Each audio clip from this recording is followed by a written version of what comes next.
বলিউডে একাধিক জনপ্রিয় সিনেমা ও সিরিজ উপহার দিয়েছেন অনুরাগ কাশ্যপ। তার কাজের ভক্তের সংখ্যাও নেহাত মন্দ নয়। তবে বেশ কিছুদিন ধরে ইন্ডাস্ট্রি নিয়ে অসন্তোষ প্রকাশ করেছিলেন এই নির্মাতা।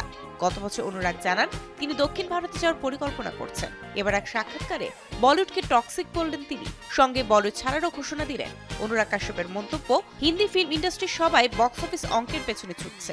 এই ইঁদুর দৌড়ের জেরে সৃজনশীলতা নষ্ট হচ্ছে, যে কারণে রাগে ঘৃণায় বলিউড ছাড়ার বিস্ফোরক ঘোষণা গ্যাংস অফ ওয়াসিপুর পরিচালকের। মাস দুয়েক আগেই বলিউড ছাড়ার হুঁশিয়ারি দিয়েছিলেন অনুরাগ।